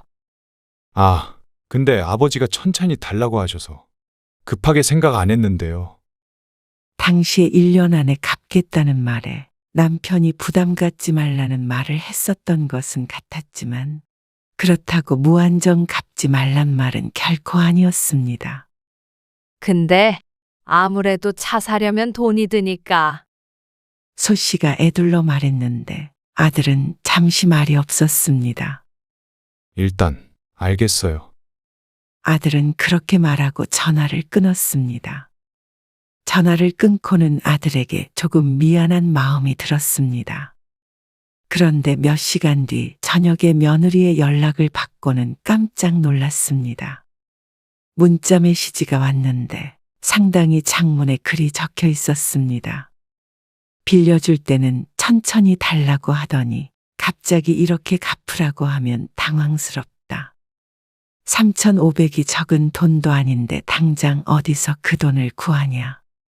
요즘 힘들다 라고 말하는 내용이었는데 소 씨는 뭐라고 대답할지를 몰랐습니다. 그렇지만 며느리의 말처럼 3,500만 원이 적은 돈이 아닌데 갚을 생각을 안 하니 소 씨로서도 억울한 기분이 들었습니다. 소 씨는 답장을 안 했고 아들은 알았다고 대답한 것과는 다르게 돈도 보내지 않았고 이렇다 할 말도 없었습니다. 소 씨도 더는 재촉하지 않고 기다렸습니다. 아, 그거 기다리면 줄 거를. 왜 연락을 해서 애들 신경 쓰이게 해? 당신은 받을 생각이 없는 거야? 당연히 주겠지. 남편은 괜히 재촉을 했다며 또다시 소 씨 탓을 했습니다. 소 씨는 깊은 숨을 내쉬었습니다. 걱정을 하는 건 소 씨뿐인 듯 했습니다. 그런데 아들은 애초에 줄 마음이 없던 것이었을지도 몰랐습니다. 이번에 생일에 어디 안 가? 어딜 가? 아니, 아들이 여행 안 보내줘. 친구의 말에 소 씨의 입이 조가비처럼 다물어졌습니다. 질문을 한 친구는 환갑의 자식들이 유럽으로 여행을 보내줬다는 걸 알고 있었기 때문이었습니다. 자랑이 목적이었는지 그 뒤로는 별말은 안 했지만 충분히 소 씨에게는 많은 생각을 하게 했습니다. 소 씨의 남편의 제안으로 통영으로 놀러를 갔는데 아들은 잘 다녀오라며 10만 원을 보냈습니다. 통영이면 바다도 보고 오시겠네요. 그렇겠지.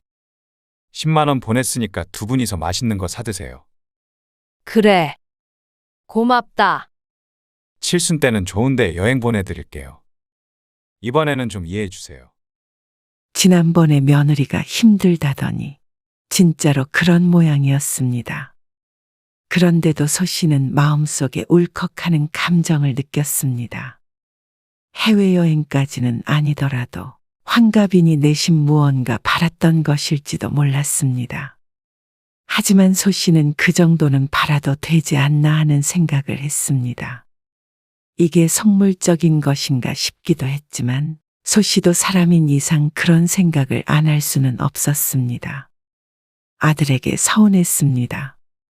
그런데 거기까지는 어찌어찌 이해한다고 쳐도 약 한 달 뒤에 아들이 한 행동을 보고는 배신감마저 들었습니다.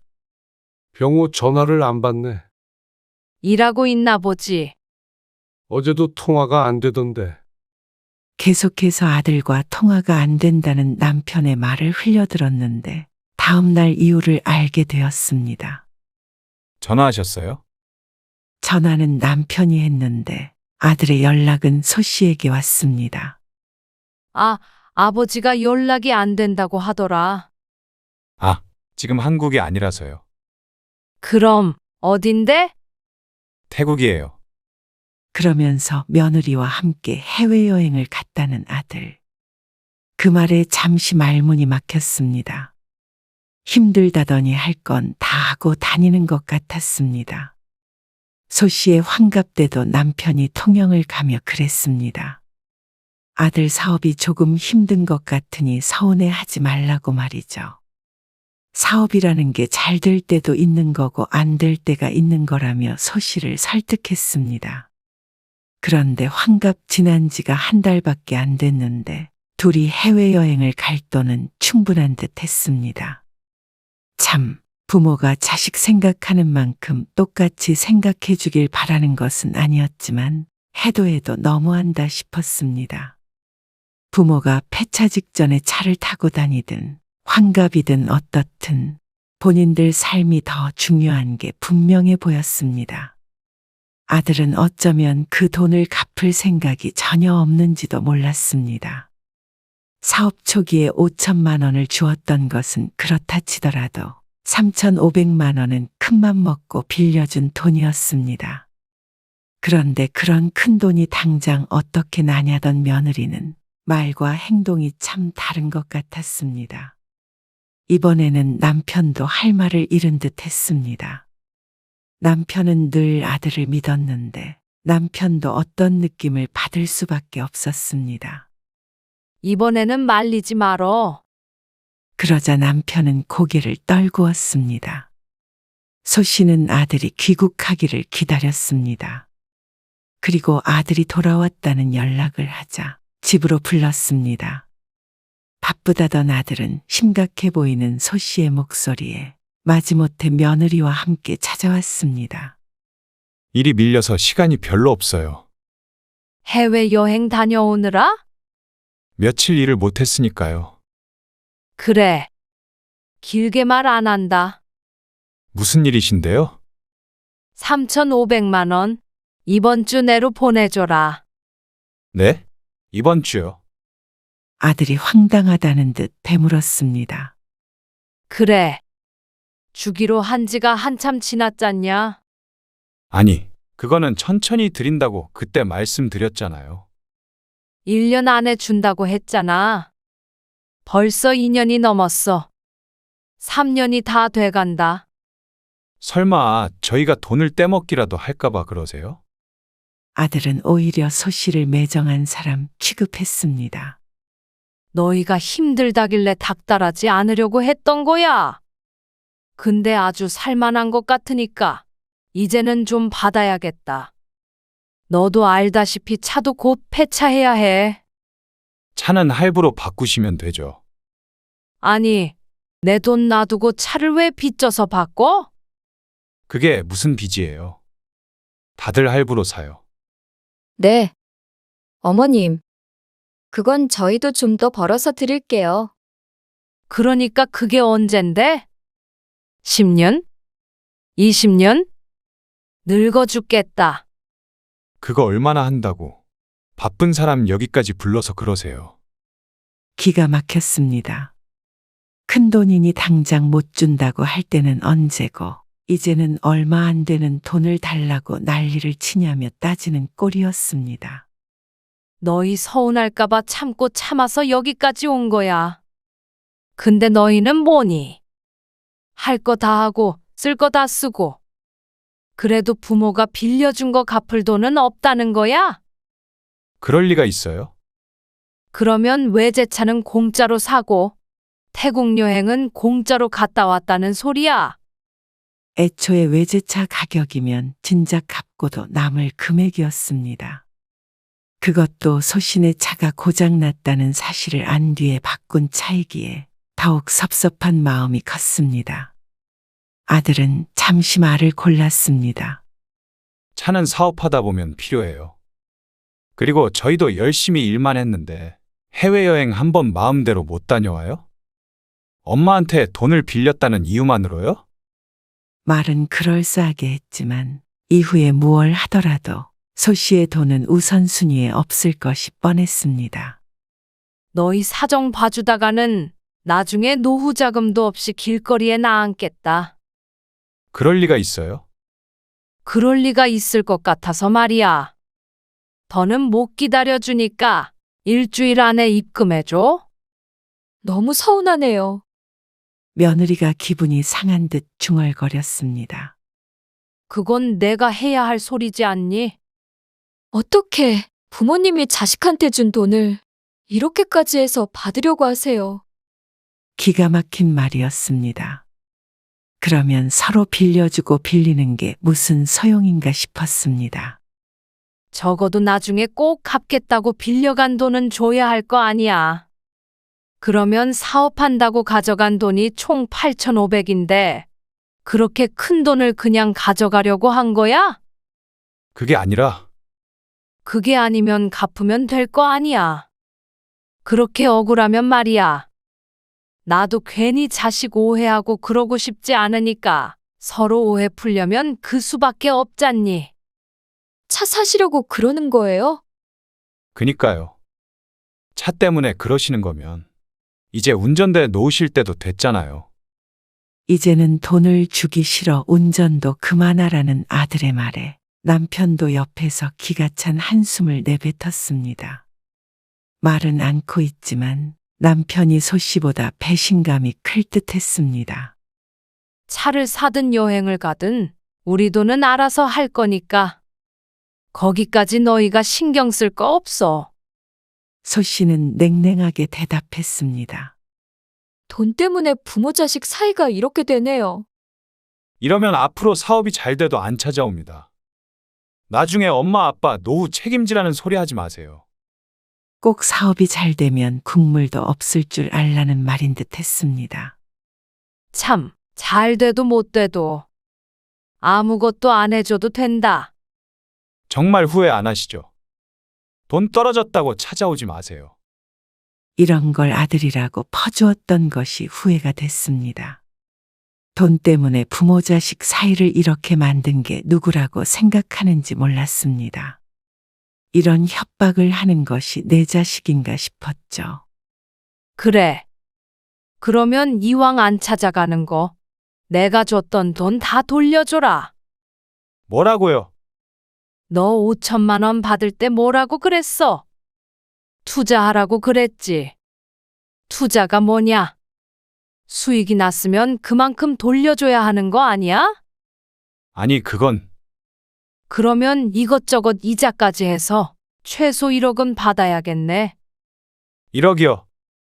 그래. 그거 줘. 그러면 네 말대로 늙어서 돈 떨어져도 안 찾아갈 테니까. 아, 엄마. 진짜 이렇게까지 하셔야 속이 시원하겠어요? 1억을 당장 어떻게 줘요? 왜 못 주냐? 차 팔면 못해도 그 절반은 나올 거 아니야. 멀쩡한 차를 왜 팔아요? 그럼 어떻게 갚든 신경 안 쓸게. 그런데 빠른 시일 안으로 줄 거라고 믿는다. 그렇지 않으면 너희 말대로 돈 때문에 부모 자식 간이 어떻게 되는지 진짜 보여줄게. 소 씨도 독이 올라서 말했습니다. 이미 돌아올 수 없는 강을 넘은 것 같았습니다. 아들 며느리의 밑바닥도 보았고 그 모습에 실망스러워서 다시 잘 지내보고 싶은 마음도 없었습니다. 그렇다면 줬던 돈을 안 돌려받을 하등의 이유가 없었습니다. 아들은 기가 막힌 표정을 하고 돌아갔습니다. 그리고 다음날 통장으로 3,500만 원을 바로 입금했습니다. 소 씨는 그걸 보고는 문자 메시지를 보냈습니다. 나머지 돈도 입금하라고 말이죠. 아들은 뒤늦게나마 오해를 풀자고 했는데 소 씨의 마음은 이미 자식에게서 멀어졌습니다. 무슨 말을 해도 받아낼 것이었습니다. 입금했던 내역을 찾아서 사진을 보내자 아들은 또 1,000만 원을 보내왔는데 소 씨는 나머지 돈도 다 받을 작정이었습니다. 그런 소 씨를 남편도 말리지 않았죠. 자식 키워봤자 아무 소용도 없다는 말이 이럴 때 쓰는 말인 듯 했습니다. 소 씨는 우선 차부터 새로 샀습니다. 그리고 이전에 있던 차는 드디어 폐차를 시켜버렸죠. 그리고 그 차를 폐차시키며 마음속에서 자식도 같이 지워버렸습니다. 소 씨도 돌려받지도 못하는 사랑은 이제 그만하기로 했습니다. 아들과 소 씨와의 사이엔 이제는 돈 문제밖에 남지 않게 되었죠.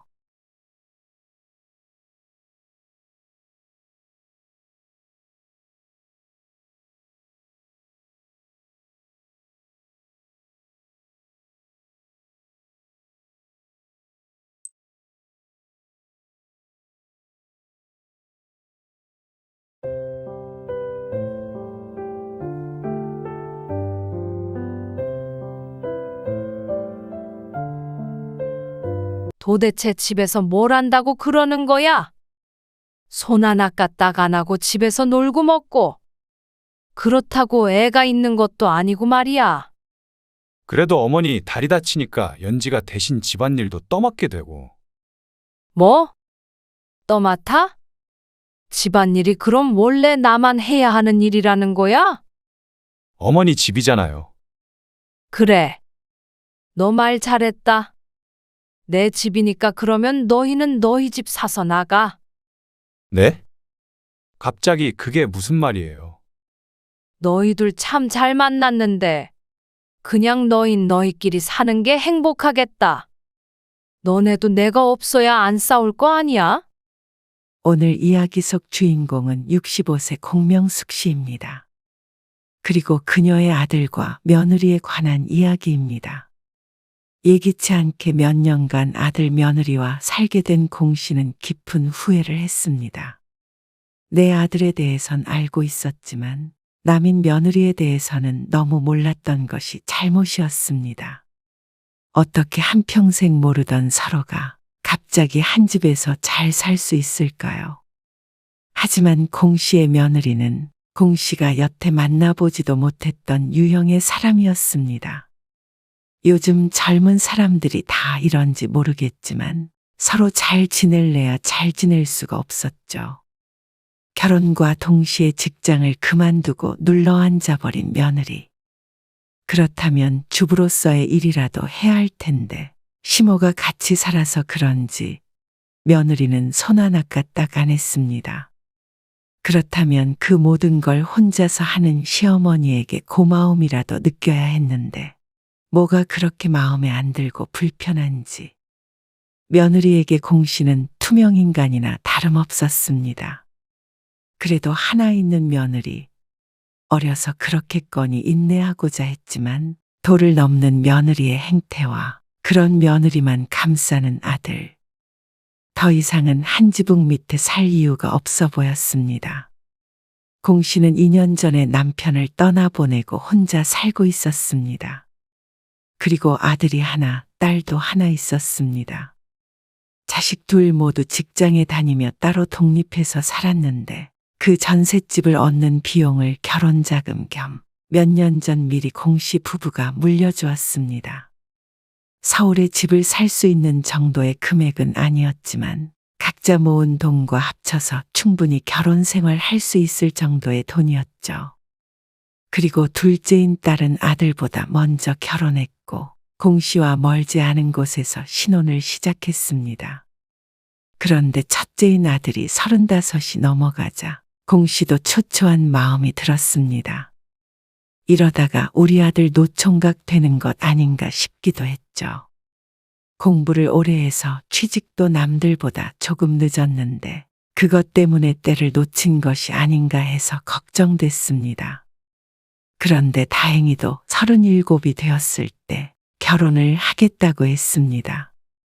그것도 7살이나 어린 아가씨와 말이죠. 그런데 집은요. 당분간 어머니 집에 들어와서 살았으면 해요.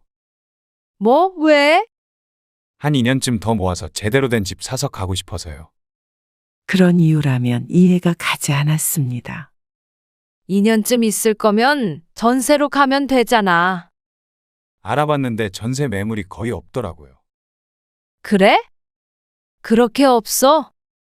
괜찮은 곳 찾기가 힘들어요. 아니면 너무 비싸고. 천천히 구하려고 집은. 그러면서 근처에 새로 지은 아파트 이름을 대는 아들. 신혼부부가 많이들 사는 건 건너 들었는데 내심 그곳을 생각하고 있다고 했습니다. 거기 살면 좋기는 하지. 근데 너 결혼할 여자친구는 좋대? 그러자 아들이 잠깐 멈칫하더니 대답했습니다.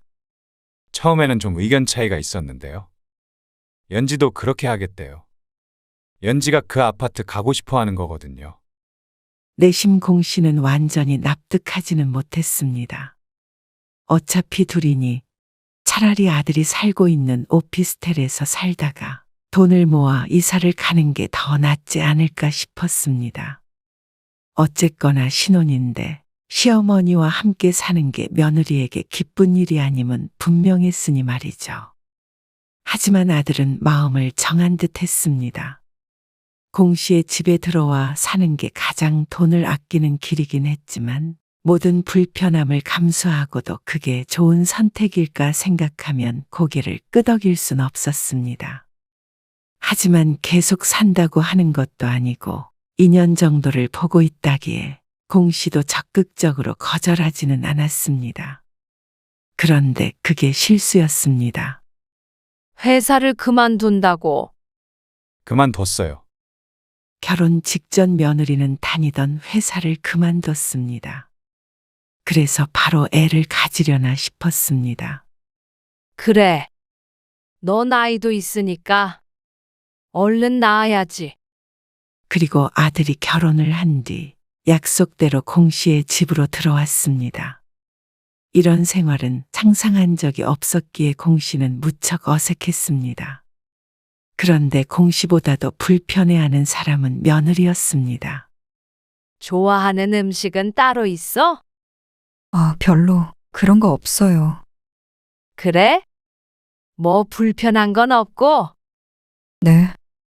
며느리와는 3마디 이상 대화가 이어지지가 않았습니다. 처음엔 원래 내성적인 성격인가 싶었습니다. 하지만 아들과 있을 때와 공 씨와 있을 때의 며느리는 무척 달랐습니다. 그러다 보니 공 씨도 선뜻 다가가기가 어려웠습니다. 다행인 것은 공 씨가 아직 일을 하고 있어서 하루 종일 며느리와 같이 집에 있지는 않는다는 점이었습니다. 공 씨는 며느리가 일도 그만두고 집에 있으니 당연히 집안일을 할 것이라고 생각했습니다. 그런데 며느리는 전혀 그럴 생각이 없었죠. 전 요리해본 적 없어요. 밥도 못해? 밥솥에다가. 그건 할 수는 있는데, 다른 건 하나도 못해요. 하나도? 네. 전혀 아무것도 해본 적도 없다는 며느리의 말에 당황스러웠습니다. 공 씨의 아들조차도 혼자 살며 이것저것 혼자 차려 먹던데, 그런데 배울 의지도 없는 것 같았죠. 왜 혼자 나와? 밥 안 먹는데? 아직 자요. 왜? 어디 아프대? 아니요. 원래 아침잠이 많아요. 그냥 두세요. 아들과 공 씨가 출근할 시간이었는데 매일 공 씨가 일찍 일어나 밥을 차렸습니다. 아침이야 간단히 먹고 나간다지만 저녁 또한 마찬가지였습니다. 저녁 차리는 거 옆에서 볼래? 공 씨가 차마 시키진 못하고 조심스레 묻자 며느리는 고개를 저었습니다. 말문이 막혔습니다.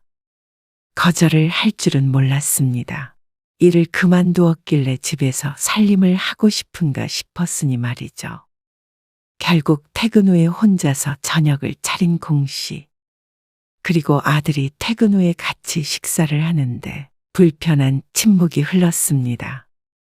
며느리는 아들과는 대화를 나눴지만 공 씨와는 별다른 대화를 나누지 않았습니다. 뭘 물어도 불편하게 고개를 끄덕이거나 저었습니다. 뭐가 불만이 있나 싶어서 아들에게 물었지만 아들은 별 문제 없다는 듯 대답했습니다. 그냥 낯을 많이 가려요. 그리고 아직 불편하겠죠. 같이 산 지 얼마 되지 않았으니 그럴 수는 있다고 생각했습니다. 하지만 최소한 가족이 되려는 노력은 있어야 하는 것 아닌가 싶었습니다. 공심한 며느리의 눈치를 보며 서성거리는 것 같았습니다. 요즘 사람들은 이럴 때 간섭하지 않고 두어야 하는 것인지 헷갈렸습니다. 시간이 지나면 자연스레 가까워질 수 있는 것인지 아니면 같이 사는 내내 이렇게 남처럼 있어야 하는 것인지 몰랐습니다. 그런데 차라리 그렇게 대면대면하게 구는 것은 시간이 해결해 줄 수도 있는 문제이지만 다른 문제가 더 공씨를 괴롭게 했습니다. 아니, 집에 있으면 그래도 빨래 정도는 해야지. 아, 빨래요. 그래. 밥도 못한다 그래서 엄마가 밥 차려다가 바치는데 집에서 뭐라도 해야 하는 거 아니야? 한 달이 지나도 두 달이 지나도며 며느리는 집에서 손 하나 까딱 안 하고 있었습니다. 처음에는 적응하는데 시간이 필요하겠거니 생각했지만 그런 문제가 아닌 듯 했습니다. 며느리는 시어머니인 공씨와 말을 잘 섞지 않았고 혹시라도 감정이 상할까 싶어서 아들에게 말할 수밖에 없었습니다. 빨래 얼마 안 나오잖아요. 빨래 양이 많고 적고의 문제가 아니었습니다. 그런데도 아들은 며느리가 집안일에 손을 전혀 대지 않는 게 이상하지도 않은 모양이었습니다. 아무리 그래도 어쩌면 밥 한 끼도 직접 안 차릴 수가 있니? 에이, 밥은 어머니가 잘하시니까. 몰라서 못하는 게 아니라 할 생각도 없잖아. 그럴 거면 뭐하러 직장은 그만둔 거야? 60세가 넘은 공씨도 아직까지 돈을 벌고 있는데 30밖에 안 먹은 며느리는 도대체 집에서 뭘 하고 있는지 몰랐습니다. 아침에는 밥도 안 먹고 방에서 나오지도 않았습니다. 공씨가 출근한 뒤에는 어떨지 모르겠지만 꼭 백수 딸내미가 하나 더 생긴 듯한 기분이 들었습니다. 딸이었다면 이불이라도 걷어서 얼른 일어나라고 닥달이라도 할 텐데 며느리라 모든 것이 조심스러웠죠. 청소를 하든 다른 집안일을 하든 뭐라도 하라 그래. 공씨도 이런 이야기는 하고 싶지는 않았습니다. 하지만 같이 살려면 적어도 자기 몫은 해야 한다고 생각했습니다. 식구도 늘었는데 공씨가 일을 하면서 모든 집안일까지 돌볼 수가 없었기 때문이었죠. 차차 하게 되겠죠. 아직 적응이 안 됐잖아요. 그리고 둘이 살고 싶었을 텐데 이렇게 시어머니까지 모시고 살 줄은 예상을 못했어서 그렇게 강요하고 싶지 않아요. 아들은 자신보다 7살이나 어린 며느리를 아주 애지중지했습니다. 뭐래도 맞다, 잘한다. 그러니 그런 며느리가 집안일을 하는 걸 부디 보고 싶지 않은 것이 당연했죠. 아들은 태어났습니다. 그리고 표정을 보니 공씨가 며느리를 안 부려먹었으면 하는 생각도 하는 것 같았습니다. 아들 며느리가 맞벌이를 했다면 공씨도 이렇게까지 이야기하지 않았을 것입니다. 하지만 이런 답답한 마음을 아들조차 몰라주니 공씨의 속만 새카매졌습니다. 이러다가는 며느리 잡는 시어머니가 될까봐 무서웠죠. 평일에 공 씨가 일을 쉬는 날이 있었습니다. 아들이 출근하고 나서도 한참을 나오지 않는 며느리. 10시가 돼도 방문은 열릴 줄을 몰랐습니다. 거실에 앉아서 TV를 보다가 공 씨가 일어나서 며느리 방문을 노크했습니다. 대답이 들려오지 않았고고 다시 한번 노크하자 안쪽에서 며느리 목소리가 들렸습니다. 자니? 공 씨가 묻자 네 하는 대답이 돌아왔습니다. 그게 끝이었습니다. 문이라도 한번 열어봐야 하는 거 아닌가 생각하는 자신이 어쩔 수 없는 시어머니인지 공 씨는 한숨을 쉬고 돌아섰습니다. 그리고 며느리가 방문을 열고 나온 시간은 오후 2시였습니다. 차마 지금까지 잤냐고 묻지도 못했습니다. 부스스한 차림으로 거실로 나온 며느리가 공 씨를 보더니 잠시 걸음을 멈췄습니다. 오늘 공 씨가 쉬는 날이라는 것을 깜빡한 모양이었습니다. 며느리는 터벅터벅 걸어서 부엌으로 갔습니다. 어떤 인사의 말도 없어서 자신이 꼭 투명인간이 된 것 같은 기분이 들었습니다. 밥 안 먹니? 공 씨가 묻자 며느리는 마시던 물을 식탁에 내려놓으며 대답했습니다. 나중에요. 그러더니 다시 돌아서서 방으로 들어가 버렸습니다. 기가 막혀서 입만 벌리고 있던 공 씨.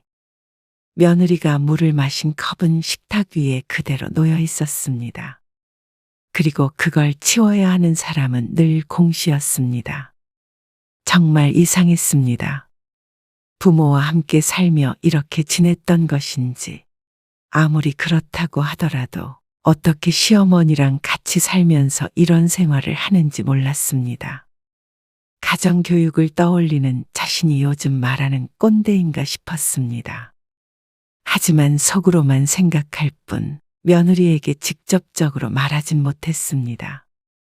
그런데 아들이 걱정이 되긴 했습니다. 이래서는 나중에 나가서 살 때도 어떻게 결혼 생활을 유지할까 싶었습니다.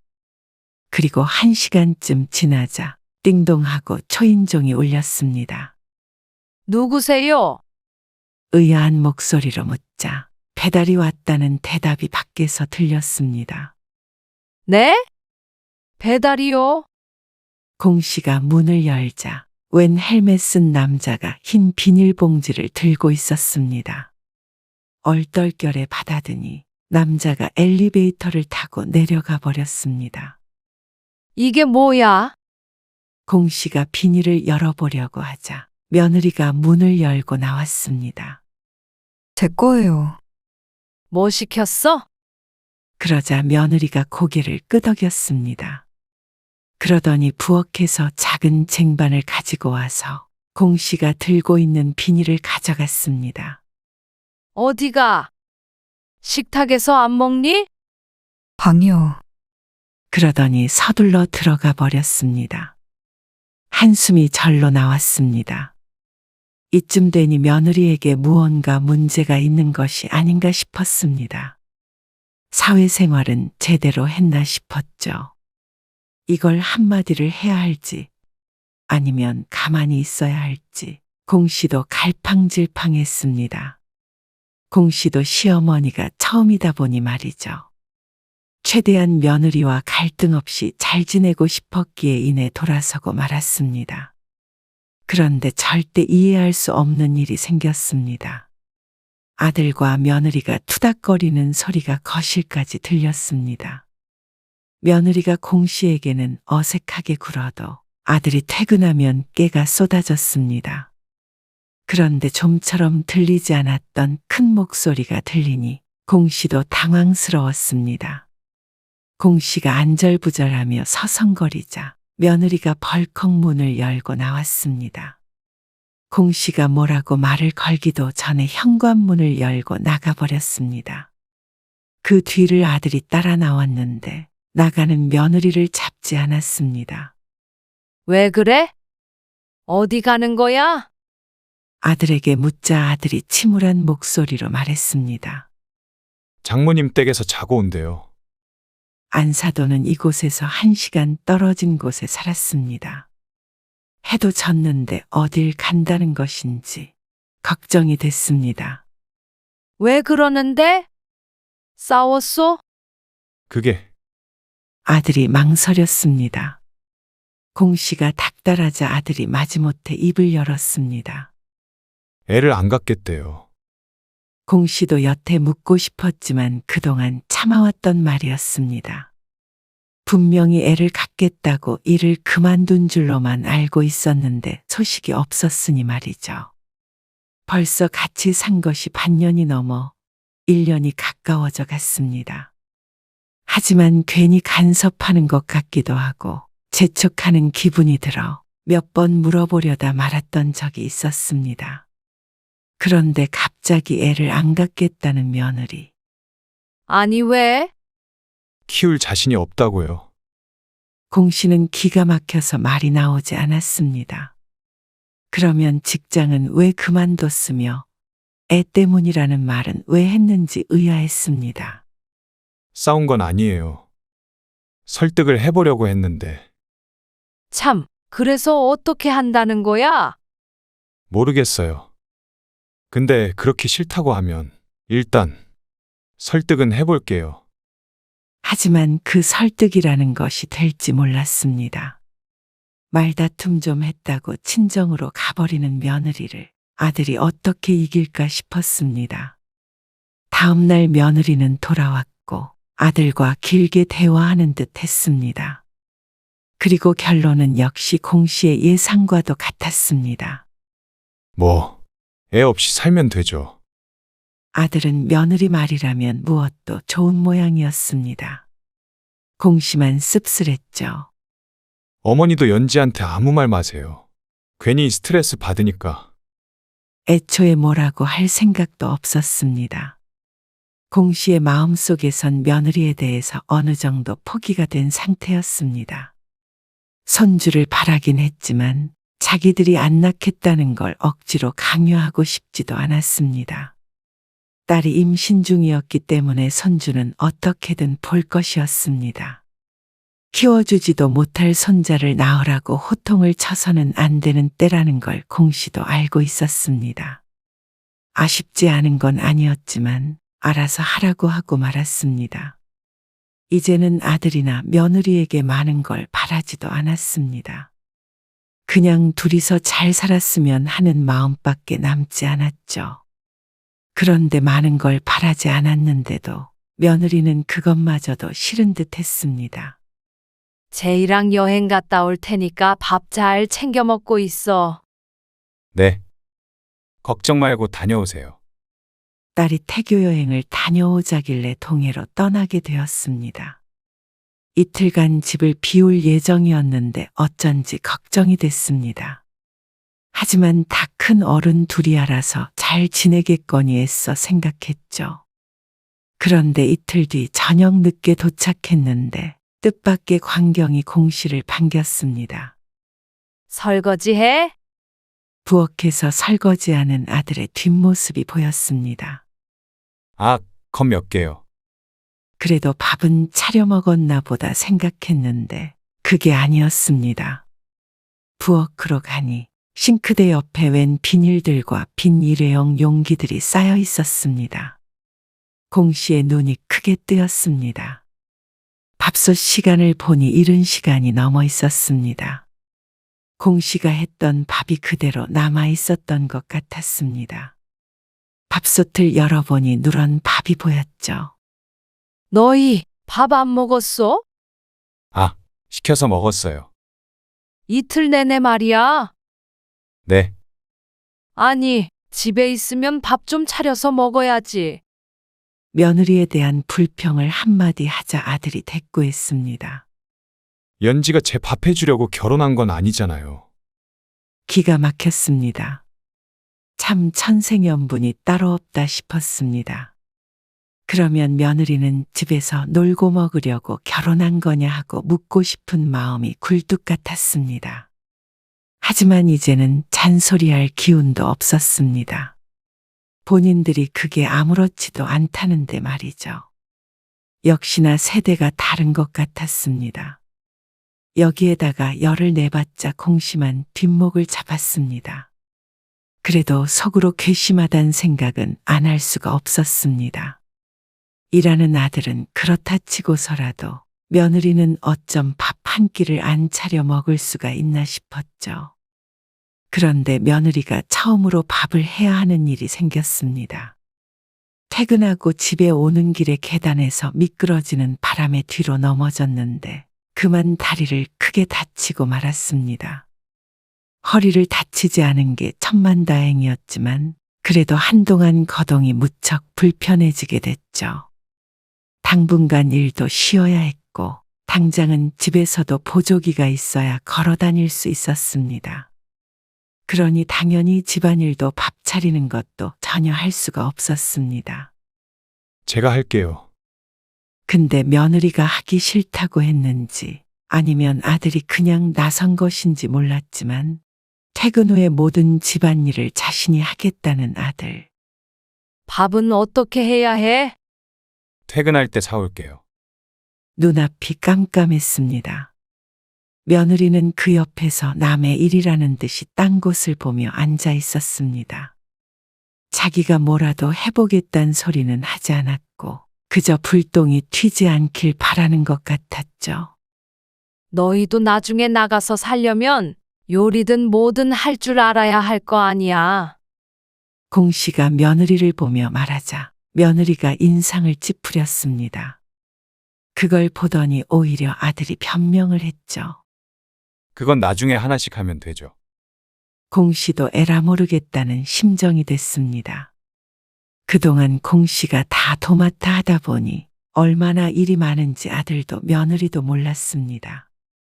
집에서 놀고 먹기만 하면서 뭘 그리 차차 하나씩 하겠다는 것인지 이해가 안 갔습니다. 나가서 살면 당장 빨래도 안 하고 살 모양인지. 그래서 그날 이후로 공 씨도 어쩔 수 없이 집안일에서 손을 뗐습니다. 그러니까 아들도 뭐라도 해보려고 했고 며느리가 설거지를 하는 것도 보았습니다. 아침은 시리얼 먹고 갈게요. 어머니도 이거 드세요. 그런데 끼니를 자꾸만 거르게 되니 그게 문제였습니다. 하지만 딸이 도움에 손길을 내밀었죠. 엄마, 새언니는? 방에 있어. 딸이 공 씨의 집에 무언가를 바리바리 싸서 왔습니다. 누가 왔는데도 나와보지도 않는 며느리를 딸이 노크를 해서 불렀습니다. 잠시 할 얘기가 있다고 말이죠. 내가 찌개랑 반찬이랑 이런 거 일주일에 2번씩 가지고 올게. 뭐?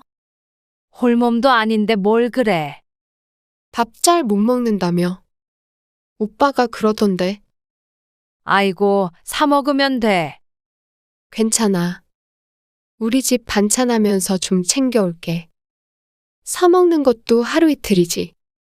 엄마 다리 그거 풀려면 2달은 있어야 한다며. 임신한 딸에게 괜한 일을 시키는 듯 했습니다.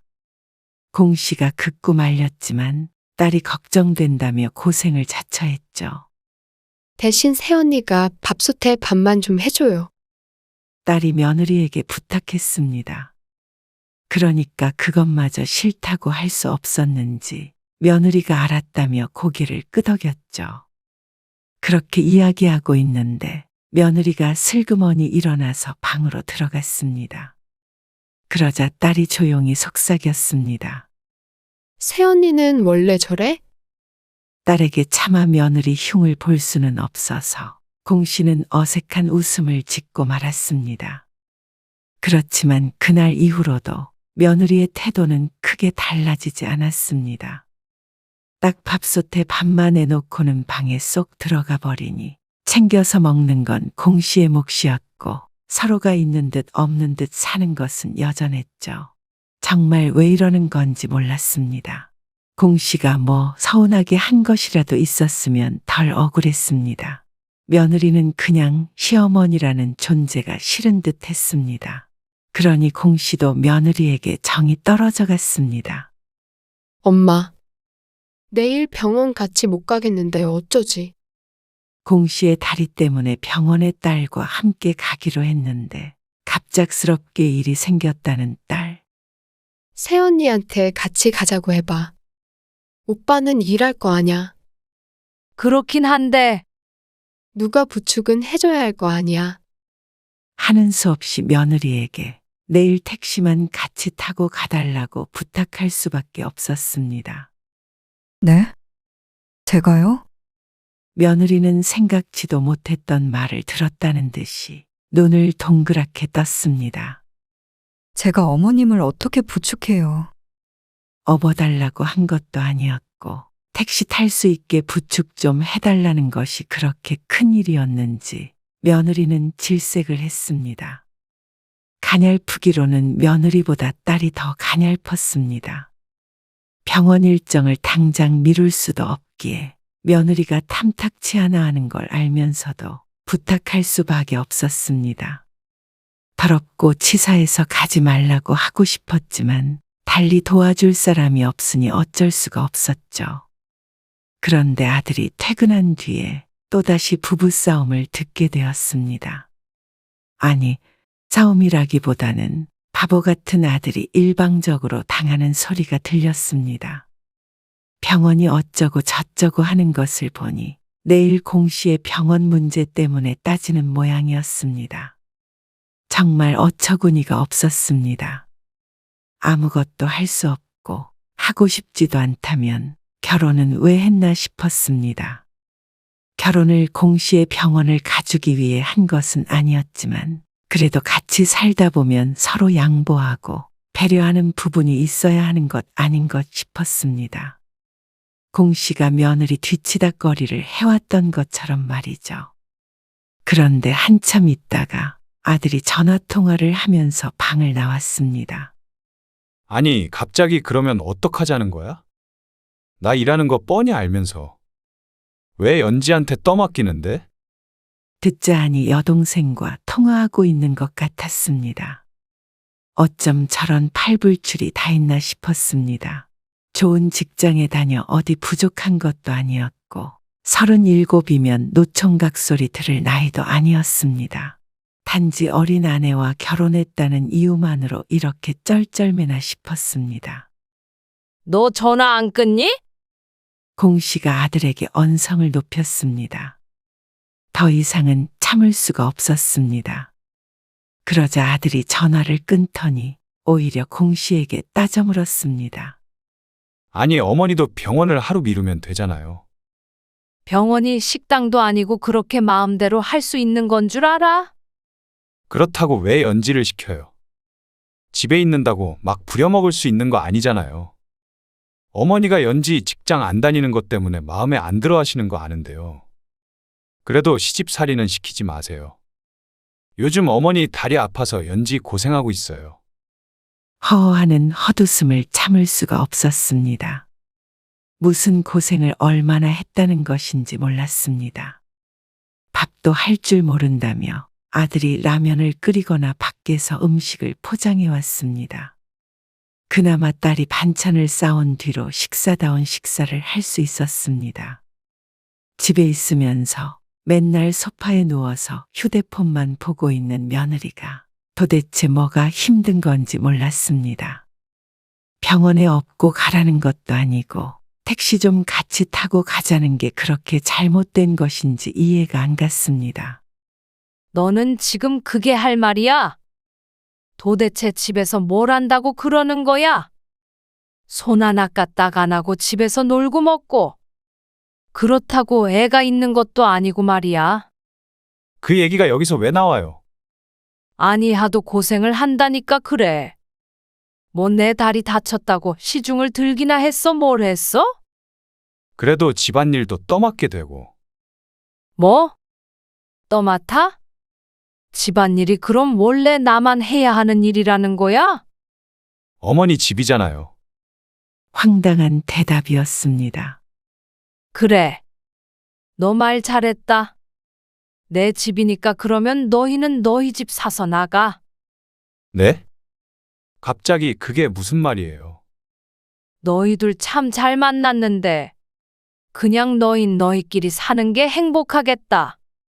너네도 내가 없어야 안 싸울 거 아니야? 무엇을 위해 함께 살고 있는지 몰랐습니다. 돈을 모아서 나간다는 아들도 깜깜무소식이었고 며느리와 한 공간에 더 있다가는 공씨도 화병으로 드러누울 것 같았습니다. 외국인도 아닌데 꼭 대화가 안 통하는 외국인 며느리를 들인 기분이었습니다. 그만큼 소통을 할 수도 없었고 이럴 거면 둘이 살지 왜 왔나 싶었습니다. 아마 그냥 좀 더 편하게 살려고 공씨의 집에 들어온 것 같았습니다. 그런데 아들도 그러겠다고 할 줄 알았더니 엉뚱한 말을 했습니다. 당장 어디로 이사 가요? 집이야 구하면 되는 거 아니야. 그냥 계속 여기서 지낼 생각도 하고 있었어요. 뭐야? 안 나간다고? 또 무슨 생각을 하고 있는지 몰랐지만 궁금하지도 않았습니다. 그건 안 돼. 너희 당분간만 산다고 했지. 전세가 없으면 월세든 뭐든 지금 독립해라. 진정 좀 하세요. 그렇게 기분 따라서 내보내려고 하시면 어떡해요? 가족 아니에요? 가족? 내가 너희한테 가족이기는 해. 너희가 안 나가면 내가 나갈게. 그러자 아들이 머뭇거렸습니다. 그럼 저희 여기서 살아요. 기가 막혔습니다. 오히려 공씨가 나가는 걸 반기는 것 같기도 했습니다. 그러면 이 집이 자신의 집이 될 것이라고 믿는 것인지. 대신 이 집 시세대로 쳐서 사. 이 집을 저한테 사라고요? 그럼 내 집을 공짜로 주니? 아들이 어이없어 했지만 어이없는 건 공씨였습니다. 이미 준 것들이 많은데 집까지 넘보나 싶었습니다. 그러고 보니 며느리가 이 집에 굳이 들어온 것도 꿍꿍이가 있나 싶었습니다. 진실은 알 수 없었지만 어찌되었건 간에 결코 그럴 생각이 없었습니다. 그게 아니라면 일주일 안에 짐 빼줘. 뭐라고요? 어떻게 일주일 안에 비워요? 공씨는 더는 아들의 말을 듣지 않고 뒤돌아섰습니다. 아들이 돈을 주면 공씨가 나갈 것이고 그렇지 않다면 아들네 부부를 쫓아낼 작정이었습니다. 아들과는 며칠 동안 얘기를 하지 않았습니다. 이 집 살게요. 그러더니 오피스텔 보증금과 모은 돈 일부를 주겠다고 했습니다. 하지만 그걸로는 택도 없었습니다. 그걸로 이 집을 어떻게 사? 그럼 시세대로 그걸 다 받으시게요? 황당하다는 듯이 말하는 아들. 돈 부족하면 이 집 너한테 넘겨주면서 대출 받으면 되겠네. 그럴 거면 뭐하러 이 집을 사요? 그러면 나는 뭐하러 이 집을 너희한테 줘? 아들이 분한 듯 입술을 깨물었습니다. 그리고 아들은 한 달 뒤에 집을 나갔습니다.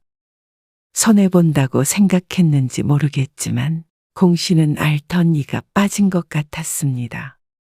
공씨도 내 집 버리고 굳이 나가고 싶지 않았으니 잘된 일이었습니다. 며느리도 아들도 마음이 상한 듯 했지만 그동안 공씨가 받은 상처에 비하면 별거 아니었습니다. 마음 같아서는 1년 넘게 뒷바라지하고 고생했던 것까지 청구하고 싶었습니다. 하지만 아들 며느리가 떠나준 것에 만족하기로 했습니다. 다리는 곧 나을 것이고 그동안엔 어떻게든 생활이 될 것이었습니다. 차라리 아들 며느리가 없는 게 나았습니다. 이대로 아들이 연을 끊는데도 아쉽지 않은 기분마저 들었습니다. 아들의 모르던 모습을 보게 되어 실망을 많이 했고 며느리에게는 가족으로서의 정을 느낄 수도 없었습니다. 그런 며느리는 공씨도 필요 없었습니다. 그냥 자식은 딸 하나 있다고 생각하고 사는 게 맘 편할 것 같았죠. 아들이 나가니 공씨는 평화를 되찾은 기분이 들었습니다.